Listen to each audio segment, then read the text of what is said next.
কেমন আছো তোমরা সবাই? আশা করছি তোমরা সবাই খুব ভালো আছো, আর আমিও বেশ ভালো আছি। সকাল সকাল ঘুম থেকে উঠে আজকে বিছানাটা গোছাতে লেগে গেছিলাম। আজকে যেহেতু বাবানটা খুব সকাল সকাল উঠে গেছিলো, সেই জন্য আগে উঠে বিছানাটা গুছিয়ে নিচ্ছিলাম। বেডশিটটা ভাবছি পাল্টাবো, কিন্তু আজকে আর পাল্টাবো না। আকাশটার ওয়েদার আজকে ওয়েদারটা না খুব খারাপ। তো যাই হোক, কেমন আছো তোমরা সবাই? আশা করছি তোমরা সবাই খুব ভালো আছো, আর আমিও বেশ ভালো আছি। তো আমার এই নতুন একটা ব্লগে তোমাদের সকলকে স্বাগত জানাই।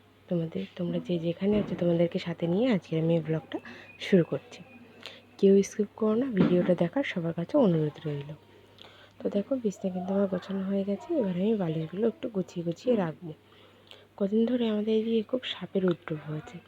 এখানে ওখানে না সাপ দেখা যাচ্ছে, যার কারণে জানলার ধারে কিছু রাখতেও যেন ভয় লাগছে। যদি এসে ঢুকে পড়ে আর বুঝতেই পারবো না যে কী ঢুকেছে না ঢুকেছে, কোনো আইডিয়াই থাকবে না।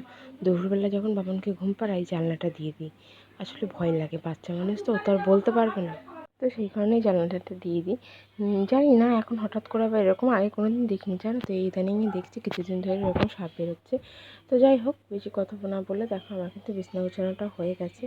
আর এবার যাবো সোজা রান্নাঘরে। এদিকে টুকটাক কাজগুলো সেরে নিলাম, কিছুটা এগিয়ে থাকলো।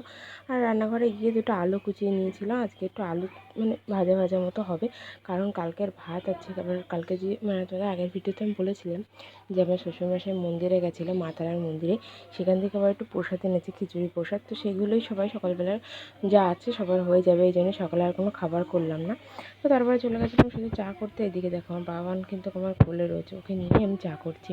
আমি চা করবো আর ও ছেঁকনি হাতে করে নিয়ে দাঁড়িয়ে থাকবে, এটাই হচ্ছে ওর ব্যাপার। তো যাই হোক, তারপরে দেখো আমার বাবানকে খাইয়ে দাইয়ে দিয়েছিলাম। ও দেখো ওর পুতুলকেও জল খাইয়ে দিচ্ছে, আবার ও একটু জল খাচ্ছে। কতটা হাস্যকর না?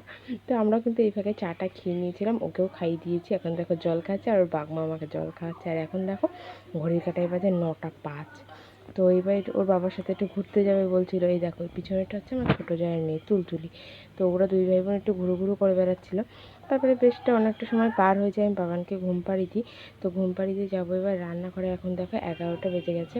তো এবার যাবো রান্নাঘরে। আর এই সাইডে জানলাটা দেখো আমি দিয়ে দিয়েছি, আর এই পাশের একটু পর্দাটা টেনে দেবো, একটু ফাঁকা রাখবো। তো আর ওয়েদারটাও প্রচণ্ড বাজে। দেখো, আমি বলছিলাম না সকাল থেকে একটু রোদ বেরোয়, ভেবেছিলাম আজকে শাড়ি টাড়িগুলো একটু রোদ্রে দেবো, কিন্তু তার উপায় আর নেই।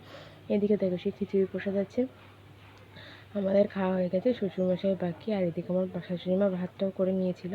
আর এদিকে আমি একটু ডাল করছি। ডালটা আজকে একটু বেশি করব, ওর বাবা বলেছে আমার একটু ডাল করে দিতে। তাই জন্য বাবান আর ওর বাবার জন্য ডাল করব, ব্যাস এইটুকুই, আর কিছু না। তো ডালটা করে নিয়ে এবারে বাকি কাজগুলো গুছিয়ে নেব। ও না কদিন ধরেই বলছিল আমি একটু ডাল, মাছ ভাজা, আলু ভাজা দিয়ে ভাত খাবো। তো আজকে আমাদের ফ্রিজে মাছ ছিল, মাছটা আজকে শ্বশুরমশাই বাজার থেকে কিছু আনেনি এই বেলার জন্য। রাত্রে যাই হোক কিছু একটা করে নেবো।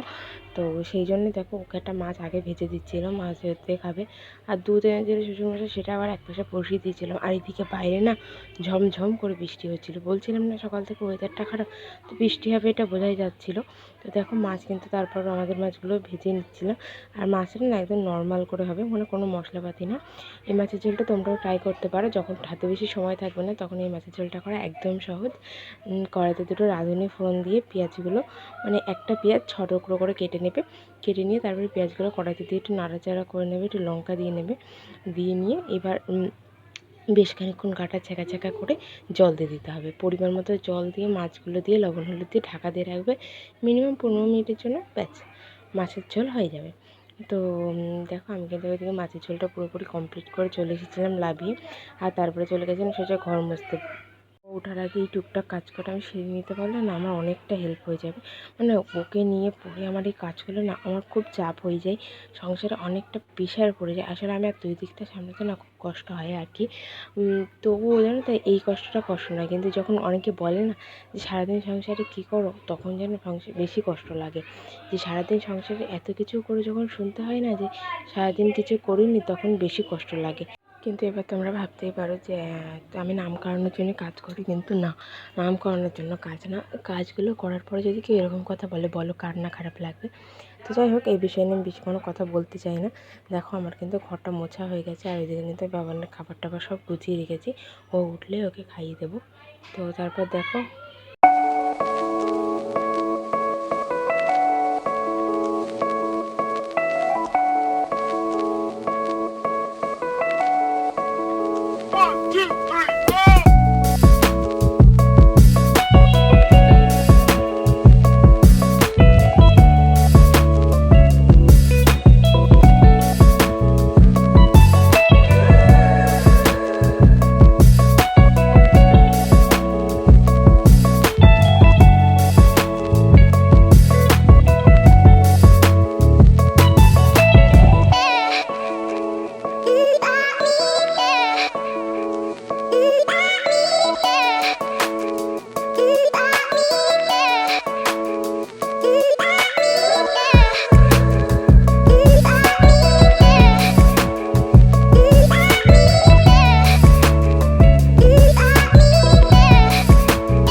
অলরেডি হয়ে গেছে। আর এইদিকে আমার বাবানও উঠে গেছে।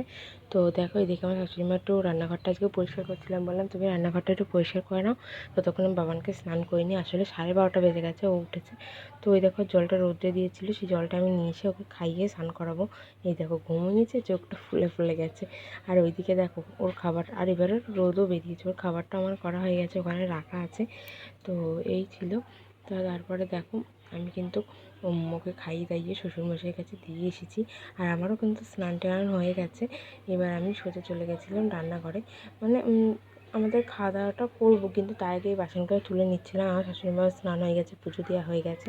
তো সেই ফাঁকে আমি চলে এসেছিলাম রান্নাঘরে, যে টুকটাক কাজ করে নিয়ে আজকে।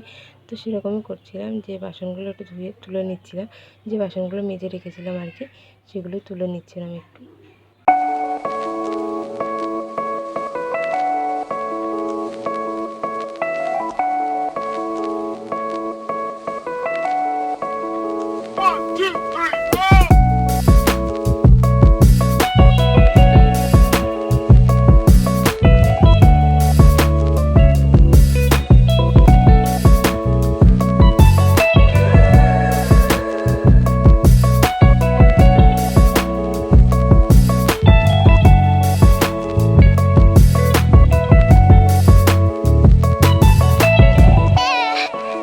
তারপর বাসনগুলো তুলে রেখেছিলাম। আর এই যে বাবানকে না কাকিমাদের বাড়ি দিয়ে গেছিলাম, যেহেতু আজকে দেরি করে উঠেছে, ঘুমায়নি, তাই জন্য আমরা তিনজন খেতে বসে গেছিলাম, শ্বশুরমশাই, আমি, আমার শাশুড়িমা।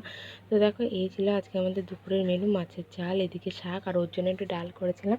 ডালটা বেশি হয়ে গেছে বলে একটু তুলে রেখেছিলাম। আর এইদিকে দেখো বিকেলবেলা ঝমঝমিয়ে বৃষ্টি হচ্ছে, ওয়েদারটা না একটু ঠান্ডা ঠান্ডা, বেশ ভালোই লাগছিল, বেশ মজা হচ্ছিলো। তো যাই হোক, তারপর শাশুড়িমা গেছিলো একটু বোনদের বাড়িতে। তো সেই কারণে আমি সন্ধ্যা পুজোটা দিয়ে নিয়েছিলাম। এবার যাবো সোজা চা করতে। তো চাটা করব, চাটা করে নিয়ে এবার আমি আর শ্বশুরমশাই যেহেতু আজকে বাড়িতে, তো আমাদের দুজনের জন্যই চাটা করব। তারপরে চাটা করে আমরা খেয়ে নিয়েছিলাম। তারপরে বাবানকে নিয়ে অনেকটা সময় কেটে যায়। তো এই ছিল আজকের ভিডিওটা। তোমাদের ভিডিওটা কেমন লাগলো অবশ্যই কিন্তু কমেন্ট বক্সে কমেন্ট করে জানিও। যদি ভালো লেগে থাকে অবশ্যই like, comment, share and subscribe করে দিও। তোমাদের একটা লাইক, একটা সাবস্ক্রাইব আমাকে আরও মোটিভেট করো অন্য ভিডিও বানানোর জন্য। হ্যাঁ, ভালো থেকো, সুস্থ থেকো, টাটা।